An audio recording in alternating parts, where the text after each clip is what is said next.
Hello hello check. जी हाँ, हमारे पूजा समिति के जितने भी सदस्यगण हैं जो माथा पर लाल पट्टी बांधकर घूम रहे हैं, उनसे विशेष अनुरोध, विशेष आग्रह है कि है जितना भी ड्रिंक मिलिंग में चक्का सब घूम रहा है उस पर पक्का नजर रखा जाए। सूचना समाप्त हुई। जय कहरा लगाओ हाली हाली, डूबे जाता री मैया बिना वाली। समझ सब।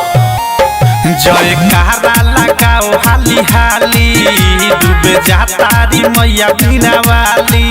जदि मर बेज लाइन तो लाग जाई फाइन, नाही गोली बंदूक नाही बम से मार होई के रख थम से भसान में, मार होई के रख थम से, मार होई के रख थम से भसान में, मार होई के रख थम से।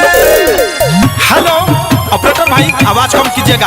हाई माथा जब बिगड़ जाई तो सारा उठल झड़ जाई आ कह देता नीलो फुआ वाला लोग सुधर जा, न तो देही पर मोट मोट पड़ जाई।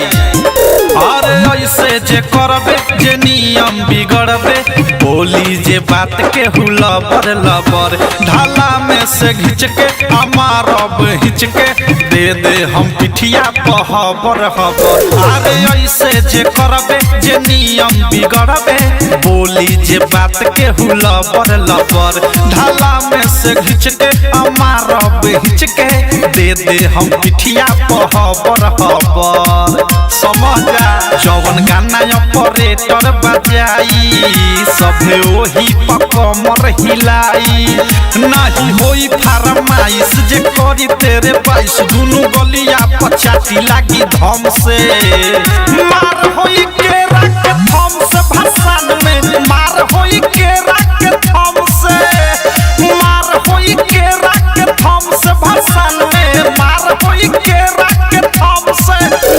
निकालता हेलो हेलो चेक। छोना तरवारी हेलो। जी हाँ, साउंड ऑपरेटर भाई, अगर मेरी आवाजों को सुन रहे हैं तो कृपया ये बयारी साउंड नहीं बज रहा है, इसको बजाने का कोशिश कीजिए। जे अबिरिया से हरकी तो हडियो कर करकी, गलती से कवनो बजाई जे सीटी, चल गली गली रंगदारी न चली, हवे नवजुआ के पूजा समिति। अबीर से जे हरकी तो हडियो कर करकी, गलती से कवनो बजाई जे सीटी, चल गली गली रंगदारी न चली, हवे नवजुआ के पूजा समिति।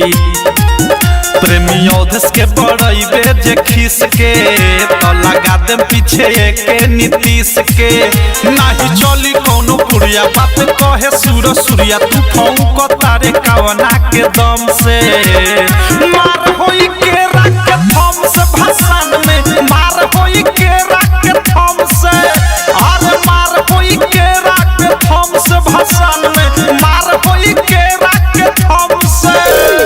सुधर जा न तो मोट मोट पड़ी।